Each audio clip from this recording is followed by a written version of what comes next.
Sobat Barudak 2, ketemu lagi, apa kabar? Saya Dona Dameria, alumni SMP 2. Nah, kita ketemu lagi di Nga2, podcastnya dari Ikatan Alumni SMP 2 Bandung. Dan tentunya seperti biasa, kalau di program-program Nga2 itu kita selalu ngobrol sama tamu-tamu yang seru untuk diulik tentang apa sih yang ada di otak-otak mereka, asik. Yang pengetahuan-pengetahuan apa nih yang ada di tamu-tamu saya kali ini. Ini yang kita akan obrolkan selama beberapa waktu ke depan. Jadi simak dari awal sampai akhir karena bakalan seru banget.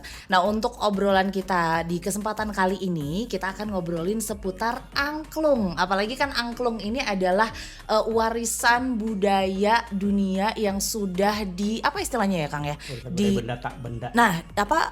Warisan budaya tak benda. Intangible heritage dari UNESCO. Dari UNESCO. Makanya ini penting banget ya untuk kita obrolin. Makanya saya sudah bersemangat sekali untuk ngobrol sama akang-akang semuanya. Saya ingin menyapa, apa kabar Kang Yan? Alhamdulillah baik.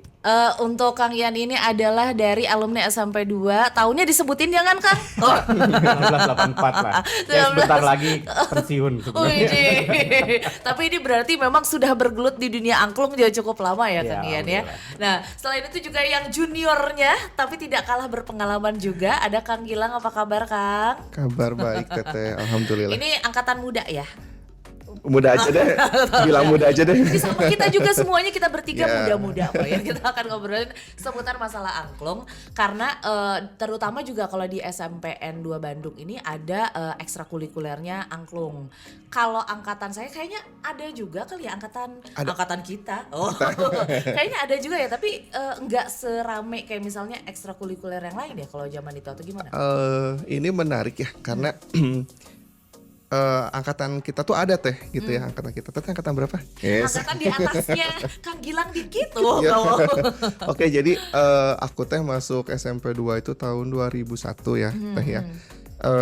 Dari tahun itu tuh sebenarnya si angklung secara bendanya tuh udah ada gitu di sekolah tuh. Aku udah sering lihat ada gitu dipajang gitu kan, dipajang. Terus waktu saya kelas 2 itu 2002 berarti ya. Sorry, saya tuh kan angkatan 2001, berarti saya masuk SMP-nya tuh 99 ya, 99 2000 ke 2000 awal. Satu itu Lulusnya, ya lulusnya betul. Itu tuh pas kayak kelas 2 tuh ada teman yang ngajakin di ekskul angklung gitu, yang mana saya pikir teh si angklung itu teh hiasan aja gitu, ditaruh dipajang, ternyata dipakai gitu. Dipakai gini gitu. Cing mau lihat kayak apa gitu kan. Ngikutin aja, aku ngikutin. Cuk. Oh, kayak gini mainnya. Terus kok lagunya punten gitu ya, punten bagi anak remaja saat itu. Boring lagunya tradisional lagi gitu. Terus lagunya lagu nasional, naon terame gitu kan. Gitu. Jadi sama sekali sebenarnya nggak ada ketertarikan gitu ngelihat angklung, ekskul angklung gitu. Saya dulu ekskulnya Paskibra. Kelas 1, kelas 2, kelas 3 Paskibra. Wah. Saya pramuka. Kang Yan apa? Kang Yan gimana? Olahraga. Banyak ya. Listnya banyak ternyata ya. Nah, tapi kalau tadi kan kita pas ngelihat zaman angkatan berarti 2000-an tuh memang sudah ada nih ya Kang ya. Nah, kalau zamannya Kang Yan itu gimana? Apakah memang ada ekskulnya juga gitu? Zaman saya kan dulu SMP 2 tuh masuk tuh saya tuh 81 kalau nggak salah lulus SD. Nah, waktu saya kelas 1 kalau nggak salah saya pernah lihat ada angklung itu ketika itu tampil di Gor Saparua. Bawain lagu Roma Irama kalau nggak salah begadang. Bisa gitu ya. Tapi saya dulu nggak terlalu tertarik gitu. Ya udah ikut karena saya hobinya olahraga ya, saya badminton, volley aja yang saya dari dulu sampai kelas 1 sampai kelas 3 itu. Baru saya tertarik angklung tuh di SMA sebetulnya. Apa yang bikin tertarik pas zaman SMA tuh Kang ke angklung ini? Ini mau jujur apa yang enggak ya? Jujur. Bongkar semuanya di sini di podcast Nga2. Nah, ceritanya itu dulu 1985 tuh kan mau ada ini konferensi Asia Afrika ya, konferensi Asia Afrika di Gedung Merdeka. Mau ada Obade. Kalau nggak salah dulu mau sekitar melibatkan atau berapa puluh sekolah lah, sekitar 1000 pemain angklung kalau nggak salah. Nah jadi butuh sebanyak-banyak pemain angklung. Waktu saya masuk SMA 5 kebetulan waktu itu. Nah waktu itu guru tuh nyari aja pemain angklungnya karena kan kita baru sedikit loh, baru belasan orang, butuh sekitar banyak orang. dikumpulkanlah di situ. Pas masuk, gini nggak ada list. Itu alasannya ternyata ya. Kenyawan. Jadi itu, tapi seru ternyata ya Nah, pas itu awal dia. itu tertariknya adalah mungkin belum tertarik ke alat musiknya, walaupun Ya, kayaknya ketika asik SMP ya belum gitu. ya. Ya pas SMP tuh belum. Belum. Pas SMA udah mulai tertarik, ternyata ada lebih besar lagi motivasinya di hal yang lain ya. Tapi akhirnya itu ikutan bersama yang 1000-an orang itu. Ikutan. Itu berarti tahun 85. tahun 85. Tanggal berapa sih? 21 April kalau nggak salah ya. 21 Apa berapa April. konferensi Afrika lupa 25 atau 21 saya lupa.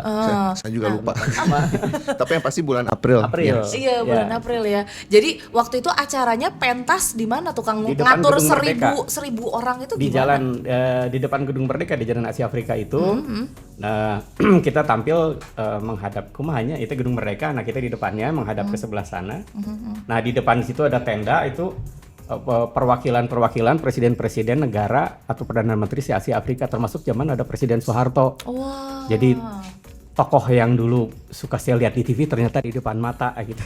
Jalan gitu. Wah, ngelihat langsung. Lihat langsung. Dilihat Beliau disaksikan sama pejabat. pas ada B.J. Habibie juga ada zaman tokoh-tokoh Indonesia zaman dulu lah gitu. Ya jadi alhamdulillah gitu dari angklung akhirnya kok saya bisa mengenal tokoh-tokoh dunia gitu. Nah dari itulah mulailah akhirnya saya nyemplung di angklung terus gitu akhirnya. Karena kan biasanya namanya juga remaja ya Kang. Biasanya remaja tuh ada fasenya lah. Awal-awal mungkin tertariknya misalnya tadi olahraga nih ya Kang. Terus tiba-tiba tertarik angklung. Nah ketika semakin dewasa kan biasanya berganti lagi nih kesenangannya. Tapi ternyata bertahan sampai sekarang ya. Betul.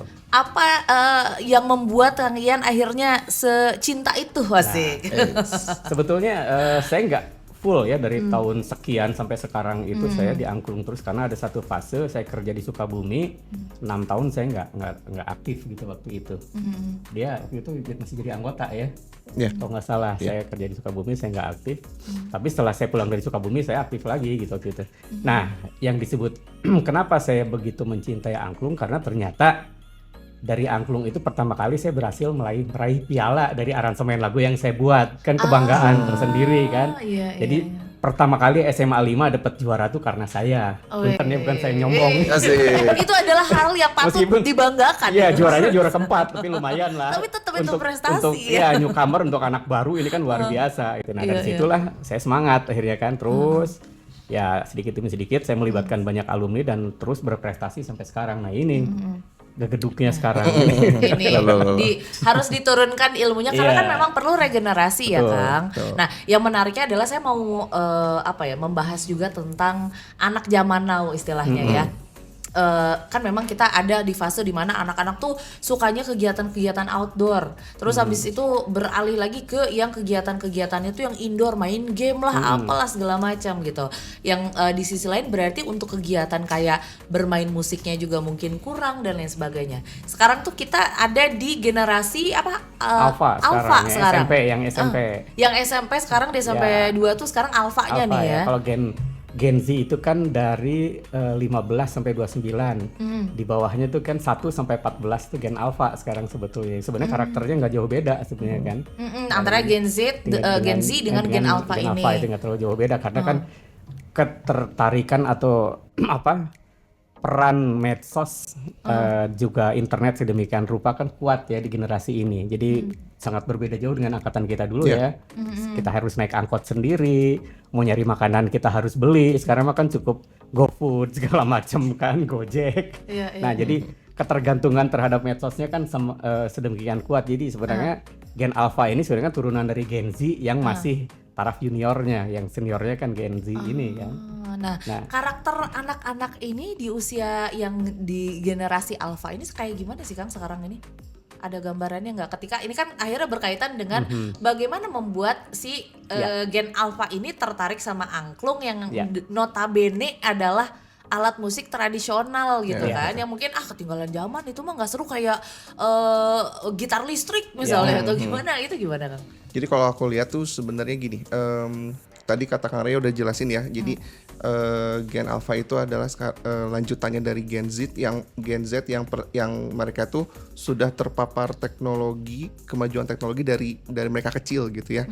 Jadi mereka udah terbiasa serba mudah gitu, serba sendiri, serba mudah, tinggal buka gadgetnya, klik apa yang dia mau nyampe, apa yang dia mau nyampe. Jadi ini mah bisa gue lakuin semua dalam satu tempat, dalam satu waktu gitu. Nah, kekurangan itu kita bisa bilang kelebihan atau keuntungan, keunggulan gitu dari ya. sebuah teknologi gitu ya. Tapi di sisi lain kelemahannya atau kekurangannya, si anak itu kurang bergaul dengan teman-temannya, kurang berinteraksi. Nah, itu yang sebenarnya yang agak bahaya ya gitu. Jadi, nah, aktivitas-aktivitas bersama, aktivitas-aktivitas yang dilakukan berkelompok itu tuh sebenarnya perlu banget gitu diarahkan ke anak-anak ini agar nggak selalu gadget aja gitu. Nah, makanya si angklung ini salah satunya yang bisa kita pakai, media yang bisa kita pakai untuk biar si anak Alpha dan Gen Z ini tuh nggak individualis gitu.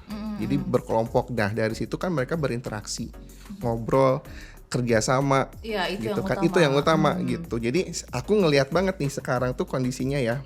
Contoh kasus aja, aku akan cerita contoh kasus. Ada sesama alumni juga, alumni kampus. Dia ini dulunya juga seneng angklung dan suka ngelatih angklung. Sekarang anaknya kan generasi alpha nih si anaknya. Sekolah di sekolah online. Gitu, yang interaksi dengan sesama murid dan ataupun dengan gurunya sangat sedikit. Dia itu langsung merasa, iya anak gue nggak mau kayak gini, ntar dia kayak anak autis aja gitu, serba sendiri gitu. Akhirnya dia inisiatif tuh, aku mau bikin ekskul angklung di sekolah anak saya. Dia bilang gitu. Jadi agar supaya nih anak-anak yang terbiasa dengan online itu nggak tergantung sama online, bisa offline juga ketemu teman-teman, kita latihan angklung, kita belajar musik dengan angklung. Nah gitu. Jadi ternyata si orang tua generasi ini juga udah mulai concern nih ke situ gitu. Makanya ini akhirnya dibuatlah ekskul angklungnya sama beliau. Terus kemudian kita bekerja sama gitu, karena kebetulan sekarang aku juga ada di organisasi angklung namanya Angklung Kita. Jadi kami langsung bikin kerjasama gitu dengan sekolah senior aku ini gitu, untuk bikin ekskul angklung dan dikembangkan gitu si ekskulnya gitu. Dan tapi kan kalau yang namanya orang tua mah apalagi tahu ilmunya nih mengenai angklung tuh sekarang keren, orang tuanya kan yang berpikir begitu. Anak-anaknya kan belum tentu. Anak-anak kan taunya saya mah pengennya yang game tembak-tembakan atau apa gitu. Tantangannya kan adalah membuat bagaimana si anak-anak ini juga tertarik untuk oh iya ternyata angklung teh keren geningannya gitu. Itu yang harus dibuat kan. Gimana tuh Kang? Membuat anak-anak tertarik sama angklung. Kalau sepengalaman aku nih dari dulu sampai sekarang, karena angklung itu berhubungan langsung dengan musik. Musik itu udah pasti dengan lagu. Tren lagu sekarang apa nih yang ada di anak muda? Langsung aja tembak. Jadi kita mengikuti gitu. Kayak Korea gitu kan. Iya. Gitu. Jadi kalau kita suguhkan bentuk aslinya di awal, biasanya orang itu atau si anak itu nggak akan langsung tertarik atau bahkan langsung menolak gitu. Kalau kita suguhkan ini adalah tradisi budaya bangsa, kita harus melestarikan budaya kita gitu. Kalau nggak kebeli lah ya, enggak gitu, ya. nggak akan gitu, anak tuh langsung bubar gitu, bye gitu. Tapi kalau misalkan main angklung yuk, lagunya K-pop, ya itu langsung apa nih? Bisa ya emang gitu. Siasat, salah satu siasatnya adalah seperti salah satunya selain lagu. Siasat yang lain adalah memunculkan penampilan-penampilan angklung itu di medsos. Itu dia. Anak sekarang kan Anak pasti sekarang nggak mungkin banget lepas tuh. dari medsos ya. Mereka melihat ternyata kok bisa memainkan lagu seperti ini, bukan lagu tradisional, karena memungkinkan semenjak diciptakan angklung diatonis sama tokohnya Bapak Dayeng Suti, karena memungkinkan untuk memainkan lagu-lagu jenis apapun gitu ya, karena kan melodinya juga do re mi fa sol la si do, bukan da mi na ti la da lagi. Artinya memungkinkan apapun lagunya bisa, tinggal kitanya sebagai pelatih mau tidak mengikuti perkembangan zaman kan itu kan. Kalau ingin angklung bertahan ya kita yang ikut, bukan mereka ikut kita, meskipun kita punya kewajiban melestarikan budaya angklung ini. Misalkan lagu-lagu yang memang dibuat oleh Pak Dayeng yang zaman dulu, misalkan kita mainkan lagi zaman sekarang, artinya mempertahankan sisi angklung Pak Dayengnya. Tapi kita juga bisa nge-mix dengan lagu-lagu zaman sekarang. Jadi ini berjalan, lagu tradisionalnya ada, lagu modernnya juga ada. Tetap pelestariannya itu di sana sebetulnya. Jadi bagaimana cara bisa survive di zaman sekarang gitu kan. Iya. Tadi menarik juga nih Kang, saya baru tahu kalau dulu kan emang iya ya, kalau angklung, suling gitu nadanya itu kan Daminati lada. Sekarang emang udah jadi Betul. do re mi fa sol la si do gitu. Jadi memang kalau kita bicara sejarah nih Dimodifikasi ya, gitu ya. Bicara sejarah di zaman dulu kan angklung itu kan identik dengan ritual, dengan di daerah pedesaan gitu kan, upacara-upacara. Nah, akhirnya kan di tahun sekitar 40-an ya, Ya, 38. muncullah guru 38 ya, muncullah seorang guru yang bernama Bapak Daeng Sutigna. Nah, beliau itu ahli memainkan alat musik, piano dengan biola kalau nggak salah.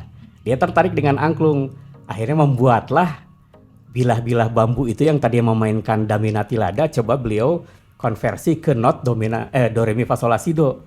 Akhirnya bisalah memainkan berbagai macam lagu dari tahun 38 itu ya sampai sekarang akhirnya.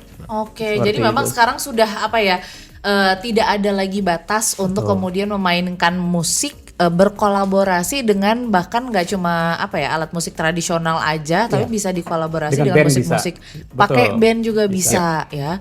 Nah, SMP 2 kan ada ekskul angklungnya nih ya. Kalau ekskul angklung berarti udah dari lama ya Kang? Udah dari Zaman saya lama, udah lama ada banget dari ya. zamannya Kang. Dari Ian zaman juga. Kang Ian juga sudah ada. Cuma setahu saya timbul tenggelam. Nah, itu. Sekarang gimana? Nah, Sekarang Kang Gilang ekskul lebih tahu. angklung kayak gimana Kang? Ini menarik ya, karena yang saya tahu nih perkembangan si ekskul angklung di SMP 2 ya. Kalau nggak salah itu tahun 2007, 2008, 2009 itu di sini ada tokoh ada tokoh angklung yang melatih di ekskul angklung SMP 2. Cukup bagus nih tokoh ini. Nggak usah disebut ya. Nggak usah. Nggak usah. Tapi ada lah ya, guru gitu. tokohnya yang melatih gitu Pokoknya ya. Melatih. tokoh senior lah gitu. Tokoh ya. senior gitu. Guru saya juga kebetulan. Terus kemudian pas lagi dilatih sama beliau, bagus nih ekskulnya. Wah, naik gitu ya, berprestasi dan sebagainya. Terus kemudian ketika nggak dilanjut lagi sama beliau, turun. Memang. Nah, kemudian digantikan oleh siapa saya nggak tahu gitu, karena emang waktu itu nggak terlalu ngikutin juga di sini, cuman hanya dengar aja gitu. Jadi memang betul kata Kang Rey, panggilannya Kang Rey kalau saya. Iya.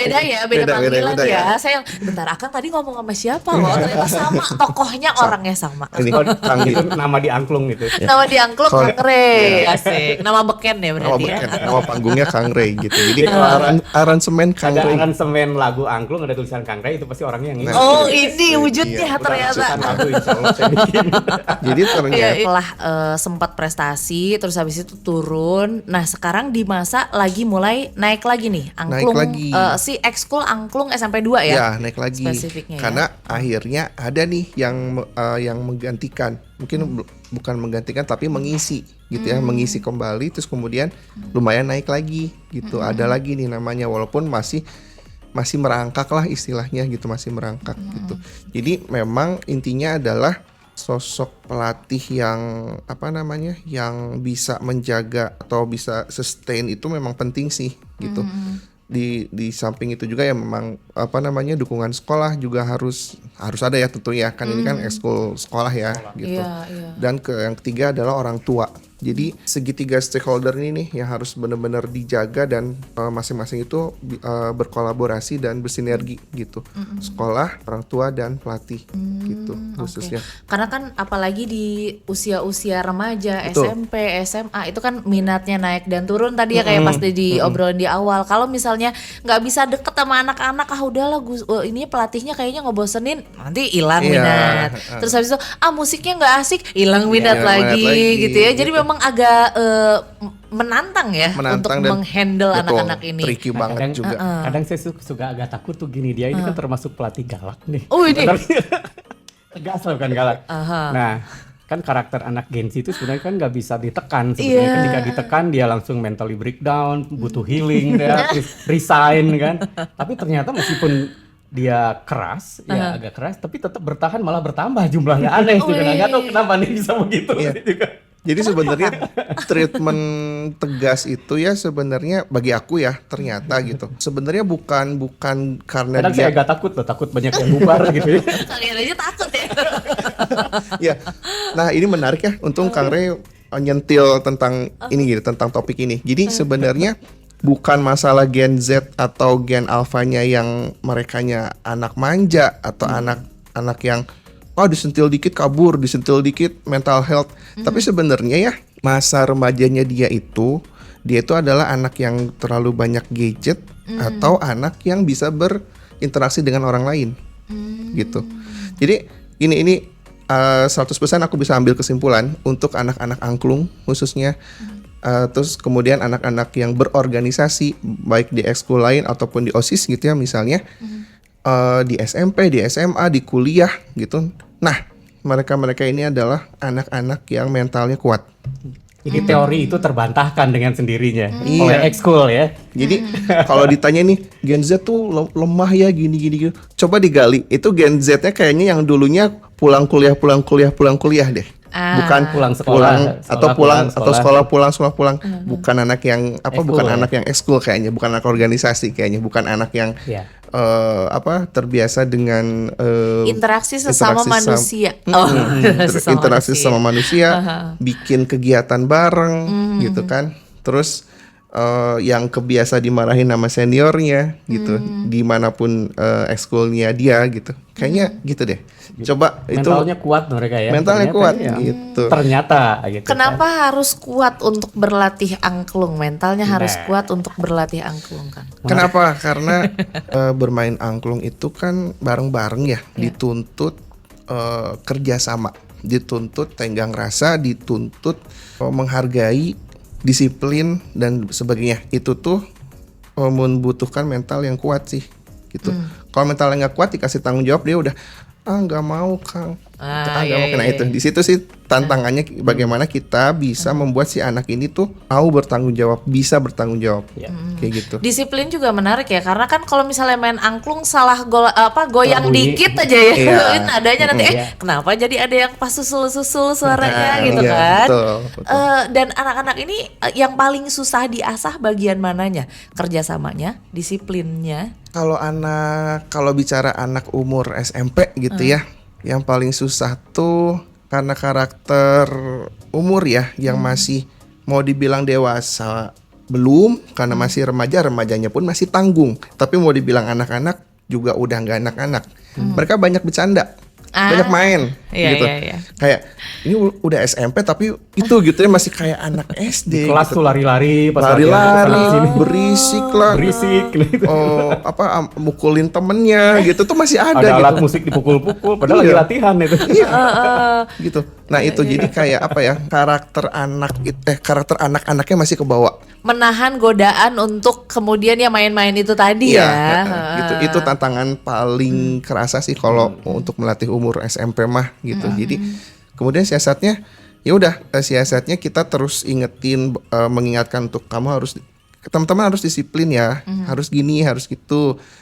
Kurangin kurangin itu, karena kalau lagi latihan angklung juga kalau terlalu serius juga nggak seru gitu, nggak seru banget. Jadi ada kadarnya deh gitu ya. Jadi kita kurangin itunya, tambahin ininya, tapi jangan dihilangkan jangan dihilangkan suasana funnya gitu, suasana bermainnya juga nggak harus dihilangkan, harus tetap ada, tapi kurangin gitu, jangan terlalu banyak porsinya. Nah, terus ini sedikit tambahan mungkin. Tadi mungkin ada pertanyaan kenapa mentalnya harus kuat? Ya. Angklung itu kan tim kesenian yang suatu saat akan ditampilkan. Kalau mental mereka tidak kuat, kebayang di panggung grogi dong. Iya. Lagunya berantakan. Nah, itu kan melalui proses latihan panjang gitu kan.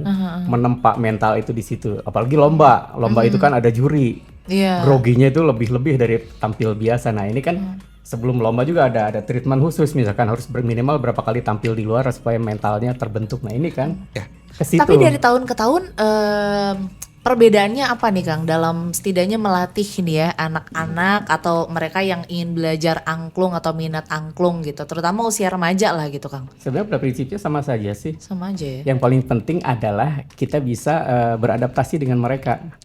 Karena memang karakteristik tiap tahun tiap generasi itu kan beda-beda gitu ya. Saya mengajar generasi 80-an, 90-an, 2000-an itu pasti beda.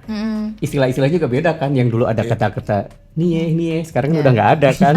Sekarang mah mewing, Nah, kibidi. itu apa Nah, sih? itu. Saya tidak paham itu. Dulu kan udah nggak ada kan. Iya, iya. Gaya nih ya, zaman angkatan saya kan kayak gitu. Sekarang udah nggak ada kayak gitu-gitu kan. Kita harus bisa mengikuti mau tidak mau kan. Iya, benar-benar. Pola mungkin sama, terus juga gaya kita bercanda juga harus kita mengikuti kan, karena model saya kayaknya nggak nyambung kalau ngajar di SMP, udah terlalu jauh. Sama SMA agak lumayan lah, karena saya kan nggak tahu, belum lama lulus SMA kan. Jatuhnya pokoknya nanti kalau ketemu sama anak-anak jadi supervisor aja ya. Makanya kenapa saya mempercayakan beliau melatih itu, karena beliau tuh relatif lebih dekat dengan anak-anak jaraknya. Kalau saya kan jauh lumayan gitu kan. Apa yang saya omongin menurut saya lucu, menurut mereka belum tentu. Iya. Perbedaan ini ya, gapnya ya. Generation ini kan. Tapi ngomong-ngomong masalah gap, ternyata kan Kang Gilang juga tidak hanya mengajar anak-anak SMP 2 aja, tapi lintas generasi, lintas profesi, dari pelajar, dari macem-macem juga ada gitu. Ini karakteristiknya gimana? Oke, karakteristiknya gimana ya? Benar-benar susah untuk melatih perbedaan atau menyesuaikan diri untuk kemudian melatih dan memperkenalkannya juga kan pasti pendekatannya beda ya Kang? Ya.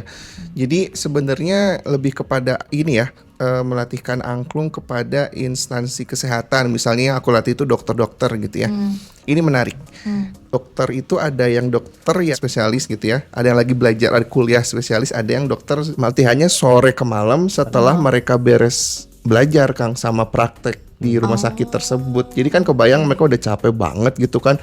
Udah mas stressing juga mungkin sama seniornya, stressing juga sama konsulennya, disuruh tugas ini gitu kan. Jadi emang kerasa ngafalin angklung lagi. Ngafalin lagu juga gitu kan. Galak lagi pelatihnya kan kacau enggak. Jadi akhirnya kombinasi itu semua. Iya, makanya aku juga akhirnya ngelatihinnya ya udah deh. Coba dipelan-pelanin, coba di lebih fun lagi gitu. Nah kalau dengan dokter yang udah jadi nih di rumah sakit lain, karena ini memang isinya dokter-dokter yang pulang praktek nah ini menariknya rumah sakit ini tuh jam 1 tuh udah beres, jam 12, jam 1 udah beres prakteknya. Jadi pollingnya sudah tutup, terus kita bisa latihan dari jam 1 sampai 2:30. Nah ini lebih fun, karena isinya banyaknya makan. Iya, oke. Dia makan siang bareng, ayo makan siang bareng. Jadi latihan itu 1 jam 30 menitnya makan, 30 menitnya latihan. Habis itu beres, udah pulang. Fun banget gitu. Tapi di satu sisi mereka lebih itu tadi lebih bertanggung jawab perangnya, terus megang angklungnya tuh bener-bener saya di note ini saya harus bunyi di note ini gitu.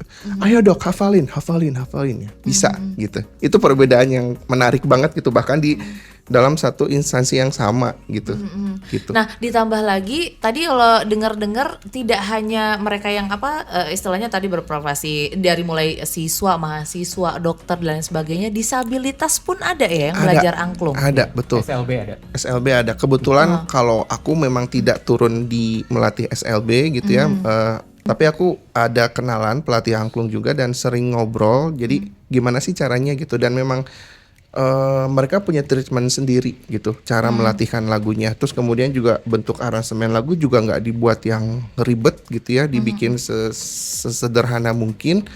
Mereka akan lebih banyak memakai pola ritmik gitu, misalnya pukulan-pukulan perkusinya gitu dan lain sebagainya. Jadi memang lebih banyak hal-hal yang simpel tapi tetap sekarang kebayang nggak anak tunarungu bisa memainkan angklung, sementara mereka nadanya nggak ngerti. Nah, gimana tuh caranya? Iya, itu juga ada tuh. Iya. Salah satunya ini ada inovasi dari senior kami juga, dia alumni dari UPI. Dia membuat aplikasi namanya Galung. Jadi dengan metode Galung ini para tunarungu itu tinggal lihat di layar gitu ya, kayak main game. Jadi kalau ini si note-nya jalan, kalau udah di titik itu bunyikan. Kayak karaoke gitu. Iya, yang jalan gitu. Iya. Nanti pas titik nanti kayak main kan biasanya kalau di aplikasi ada yang piano lah, ada yang gitar. Ini angklung. Ini uniknya mereka nggak ngerti bunyinya itu bunyi apa. Betul. Jadi mereka itu betul, mereka tidak akan bisa merasakan dari bunyi ya, karena ya memang sudah dari sananya tidak diberikan itu, tapi ya akhirnya mungkin dia merasakannya dari bagaimana pelatihnya mengarahkan gitu, bagaimana ketika melihat penonton ketika responnya seperti apa, nah dari situ. Jadi notnya itu dari tangan, do re mi fa sol la si do gitu ya, dari tangan. Ya, Mengikuti bisa itu dari tangan, bisa dari si aplikasinya itu sendiri gitu. Jadi bener-bener ya ini buat balawa teh adalah balad barudak 2. Jadi para balawa ya, belajar angklung itu bener-bener bisa buat siapa aja ya, dari mulai anak-anak, yang dewasa, kita sehari-hari, ataupun juga untuk rekan-rekan yang disabilitas, saudara-saudara kita yang disabilitas atau berkebutuhan khusus pun bisa belajar angklung dan bisa mempelajari atau bahkan bisa jadi expert juga barangkali ya di bidang ini. Ditambah lagi kan kalau misalnya karena sudah ditetapkan oleh UNESCO jadi warisan tak benda, budaya tak benda. Intangible heritage. Nah, ini kan berarti banyak juga kesempatan untuk memperkenalkan ke luar negeri dong, Kang, iya kan? Betul. Dan minat anak juga banyak yang ingin ke sana. Saya ingin memperkenalkan tampil di luar negeri gitu. Prestasi-prestasinya gimana nih yang ke arah sana? Bagaimana? Ini yang dilatih dari sekarang kan, anak-anak tuh ikutan lomba, didorong buat ikutan lomba kan? Iya, jadi kalau yang pernah aku tahu nih ya tentang teman-teman di angklung tuh udah kemana aja sih dalam rangka memperkenalkan angklung ke luar gitu, sebenarnya udah sejak lama sih udah dilakukan, setidaknya 70-80 juga sudah. Sejak tahun itu pun sebenarnya sudah pernah dilakukan. Nah, keliling Eropa, Amerika itu sudah biasa sebetulnya. Gitu. Betul. Udah kemana-mana. Yeah. Nah. Dan udah banyak juga pihak-pihak yang membawa tim angklung ke luar. Yang paling berat adalah di sponsorshipnya, karena kan pembiayaannya kan lumayan keluar negeri kan. Kalau pemain angklung tuh kan ada 30-40 orang, per orangnya sekian juta aja, misalkan keliling sekian negara itu kan, waduh berapa miliar itu. Iya betul. Nah ini sponsorshipnya harus kuat di sana. Dukungan masanya harus besar juga ya. Tapi bentuk seperti apa, dukungan seperti apa yang dibutuhkan oleh adik-adik kita supaya bisa semakin berprestasi ini di bidang angklungnya nih, Kang? Apa nih? Yang paling penting begini, dukungan itu kan banyak bentuk ya, dari pihak sekolah, pihak orang tua, alumni dan sebagainya. Nah kalau dari pihak sekolah yang paling penting adalah pertama dukungan fasilitas terutama ya. Jadi angklungnya itu harus bagus, tiap tahun harus diservis, di stem dan sebagainya. Kedua juga dukungan anggaran, ketika mau lomba ya kan ada pendaftaran ya. Nah kalau untuk kostum mungkin dari masing-masing biasanya ya. Nah kalau ada alumni yang mau menyumbang untuk kostum mah enggak. Terbuka sekali dong. Atau bentuk-bentuk lain lah, bentuk-bentuk lainnya, betul. Dari orang tua mah enggak, meskipun kalau orang tua sudah pastilah itu mah ada lah gitu ya buat anak ya kan, support anak. Nah dari alumni mah enggak, bisa mau support dalam bentuk-bentuk yang lain, misalkan konsumsinya, transportasinya, kostumnya banyak. Nah kalau misalnya mau tahu informasi seputar angklung yang bisa di stalking di mana nih? Nah, bisa angklung kita tuh. Bisa di IG ya Teteh sebetulnya. Jadi bisa tulis aja mungkin kata kuncinya angklung SMP 2 atau angklung 2 gitu ya. Karena aku juga lupa nama officialnya. Diamor kalau nggak salah SMP 2. Diamor ya, iya. Atau nanti kalau misalnya ini saya mau nyusahin editor, nanti dicantumkan di bawah ya. Akan ditulis di bawah ini. Nanti akan dicantumkan di bawah ini untuk nama Diamor namanya kalau nggak salah. Diamor gitu. ya. Kalau nggak salah gitu. Terus kemudian kalau terkait dengan info lombanya bisa cari di LMAP Kabumi UPI, atau Kabumi UPI-nya juga bisa lewat Kabumi UPI. Nanti di situ mungkin ada link, biasanya ada linknya langsung ke LMAP-nya, ke lomba si musik angklung Padangnya bisa. Atau kalau enggak LMAP XIII, LMAP 13. Tapi kalau mau tahu informasi tentang angklung secara khusus, secara umum ya, bukan secara khusus, segala macam grup angklung itu di YouTube banyak. Tinggal tulis saja angklung SMP mana, angklung SMA mana, nanti akan muncul video-videonya nanti di sana. Oke, komunitas angklung di Bandung juga udah lumayan besar ya. Komunitas angklung di Bandung besar ya. Sekali, betul. Jadi banyak sebenarnya, banyak puluhan cara. Ya, puluhan grup ya, SMP, SMA kalau nggak salah. Ya, ratusan bahkan. Kalau di kota Bandung aja gitu ya, bisa ratusan lebih. Berapa ya? Wah, banyak sih, karena Bandung belum terdata semua sih ya. Dan belum terdata semua, dan Bandung itu tuh adalah satu-satunya kota di dunia bahkan barometer angklung itu justru di Bandung. Di Bandung. Meskipun sekarang di luar kota banyak yang bagus-bagus juga, itu tetap yang paling banyak di sini. Tapi komunitas angklung terbanyak dan hidup itu adalah di Bandung. Di gitu. Bandung.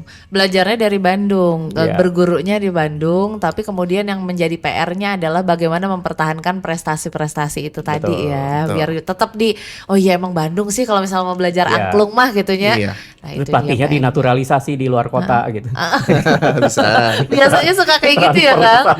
Yang ini ditransfer dikirim-kirim nih untuk pelatih di kota-kota yang lain. Ya seru sekali obrolan kita, tapi tidak terasa kita juga sudah di akhir acara kita, Akang. Aduh seru sekali kalau misalnya ngobrolin masalah angklung, karena kan banyak yang bisa diulik. Kemudian juga makin banyak yang minat juga, terutama adik-adik kita. Tapi terakhir pertanyaan saya adalah, ada batas nggak maksimal umur berapa sih kalau mau mulai belajar angklung? Nah, ini menarik nih. Dia nih punya. Apakah ada usia maksimal? Ini mah ketuaan udah nggak bisa gitu. Quotes dari saya gitu ya. Tidak ada kata terlambat untuk belajar. Masalahnya di komunitas angklung kita ada beberapa orang anggotanya tuh nenek-nenek. Dari mulai anak SMP ya sampai nenek-nenek anggotanya, lintas generasi betul. Makanya silakan datang ke Ko&Co di Jalan Dipati Ukur kalau mau tahu. Setiap hari apa ya? Jumat malam ya. Iya, Selasa dan Jumat malam. Mereka latihan. Banyak nini-nini yang ikutan. Jamnya jam berapa? Habis maghrib ya. Iya. Habis maghrib aja. Selasa dan Jumat sekitar jam 7-an di Pati Ukur itu ada Ko&Co depan Unpad. Di situ. Di situ latihannya dari mulai beragam usia, dari anak-anak sampai yang sudah senior ya. Ada di sana ya. Terima kasih banyak Kang Gilang, hatur nuhun bisa sudah menemani Kang Ian juga hatur nuhun bisa. Ini obrolannya seru. Jadi mudah-mudahan kita akan lanjut lagi ngobrolin seputar angklung-angklung lainnya di lain kesempatan ya. Hatur nuhun. Saya juga sekalian pamit dari acara Ngadua, tapi tentunya masih akan ada pertemuan-pertemuan dan podcast lainnya ya seputar berbagai topik yang akan menarik untuk Anda saksikan. Jadi tetap simak dan juga jangan lupa apa sih biasanya follow, subscribe, nyalakan lonceng. Apa sih biasanya kalau YouTubean teh? Iya, itu semuanya betul. Pokoknya Semuanya. Jangan lupa ajak kerabatnya untuk kemudian subscribe dari podcast Ngadua dari Ikatan Alumni SMP 2. Sampai jumpa. Dadah.